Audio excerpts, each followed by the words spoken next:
Pemirsa, Ketua Pimpinan Muhammadiyah Sumsel dan Direktur Utama Rumah Sakit Muhammadiyah Palembang berharap kasus potong jari pasien berakhir damai dan tak lanjut ke ranah hukum. Sementara itu, oknum perawat berinisial D ditetapkan sebagai tersangka. Tim penyidik Polrestabes Palembang akhirnya menetapkan DA, oknum perawat Rumah Sakit Muhammadiyah Palembang, sebagai tersangka atas insiden jari bayi terpotong saat dilakukan membuka infus. Penetapan tersangka dilakukan setelah tim penyidik Polrestabes Palembang melakukan pemeriksaan sejumlah saksi termasuk oknum perawat DA.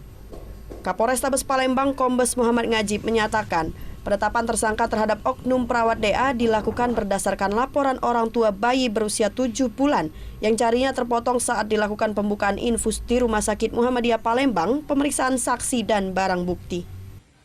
Perkembangan proses penyidikan, kita sudah ada 10 orang yang kita mintai keterangan, dan dari 10 orang tersebut kita laksanakan gelar perkara, dan berdasarkan gelar perkara dilihat daripada alat bukti yang ada, keterangan saksi, kemudian juga dari bukti petunjuk dan bukti surat, kita naikkan dan menetapkan salah satu tersangka.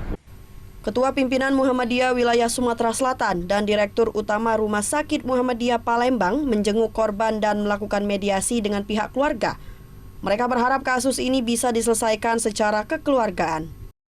Kaitan ini, pihak pasien dengan Ibu D, kata kamu tadi, saya kira tinggal nunggu waktu saja. Tinggal nunggu waktu, bisa berdamai, kondusif, dan akan terjadi pertemuan kekeluargaan.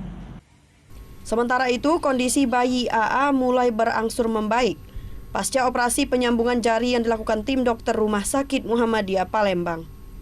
Dari Palembang, Guntur Yansyah, iNews melaporkan.